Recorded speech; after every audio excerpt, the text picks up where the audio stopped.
নমস্কার, আমি ডাক্তার অনিরুদ্ধ দে, consultant homeopath. আজকে আমার ইউটিউব চ্যানেলে পালসেটিলা ইন মেন্টাল সিমটম, এখনো যারা আপনারা আমার চ্যানেল সাবস্ক্রাইব করেননি তাদেরকে চ্যানেলটি সাবস্ক্রাইব করার অনুরোধ করছি এবং ভিডিওগুলি শেষ পর্যন্ত দেখার জন্য আবেদন করছি। প্রয়োজনে 9434183198 যোগাযোগ করার জন্য বলে রাখছি। Pulsatilla in mental symptom. Pulsatilla এমন একটা ওষুধ যেটা মনের উপর ভীষণ কাজ করে এবং মেয়েদের যারা খুব চুপচাপ, যারা খুব সোবার এবং অল্প কথাতেই যারা নিজেদের দুঃখের কথা প্রকাশ করতে যে কেঁদে ফেলে এবং যারা টু মাচ রিজার্ভ, কোনো কিছু কষ্ট পেলেও যারা কিছু বলতে চায় না, সেই সমস্ত ক্ষেত্রে পালসেটিলা দারুণ কাজ করে। এবং পালসেটিলা এমন একটা ওষুধ যেটা কি হয়, যাদেরকে আপনি যা খুশি বলুন, যত খুশি আঘাত করুন, তারা কিন্তু মুখ বুজে সহ্য করে, আপনার সামনে কিন্তু কিছু বলবে না। এবং সে মুখ বুজে সহ্য করার পর রাত্রিবেলা যখন সে একা থাকবে, সে কেঁদে ভাসাবে, কিন্তু কারো উপরে কোনো অভিযোগ সে জানাবে না।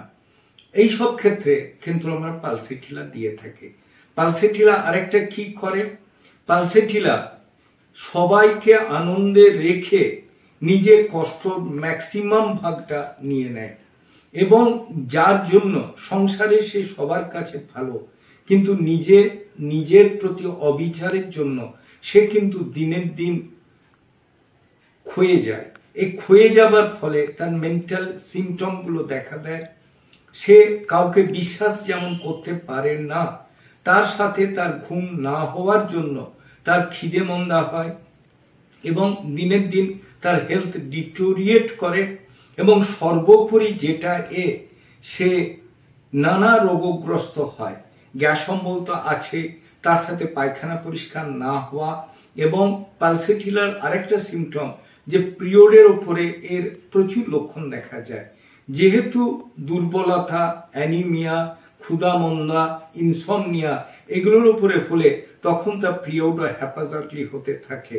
সে তখন মানসিক চাপে ভোগে, একটা রোগের থেকে আরেকটা রোগের দিকে সিমটমগুলো পরপর ফ্লাকচুয়েশনের জন্য সে কিন্তু অরিজিনালি মানসিক রোগী না থাকলেও মানসিক রোগী হয়ে যায়। তবে এটুকু বলতে পারি, পালসেটিলাকে আপনি 100 কেন 200 ভাগ বিশ্বাস করতে পারেন। আপনার ক্ষতি যেমন করবে না, নিজেকে শেষ করে দিয়ে লোকের উপকার করে বেরিয়ে যাবে। অতএব আমরা নির্দ্বিধায় বলতে পারি যে সমস্ত রোগী এরকম পাওয়া যায়, পালসেটিলা দিয়ে কিন্তু আমরা কেসটা আনতে পারি। তার সাথে কিন্তু আমাদেরকে মনে রাখতে হবে, গাছ বাঁচলে তবে আমরা ফল পাবো। অতএব পালসেটিলা দিয়ে রোগীকে যেমন সুস্থ করব, তার সাথে আনুষঙ্গিক সমস্যা যেমন সমাধান করব, টোটালিটি সিমটম নিয়ে তাকে সুস্থ করে তার স্বাভাবিক জীবন ছন্দে ফিরিয়ে দেব। এবং কখনোই আপনি এইসব লক্ষণ দেখে নিজে কোনো ওষুধ খাওয়া বা কাউকে দিতে যাবেন না। অবশ্যই কোনো ডাক্তারবাবুর পরামর্শ মতো চললে আপনি ভালো বা আরো ভালো রেজাল্ট পাবেন। আমার চ্যানেল যদি আপনাদের ভালো লাগে অবশ্যই লাইক করুন, শেয়ার করুন, কমেন্ট করুন, সাবস্ক্রাইব করুন। প্রয়োজনে 9434183198 যোগাযোগ করুন। ভালো থাকুন, সুস্থ থাকুন।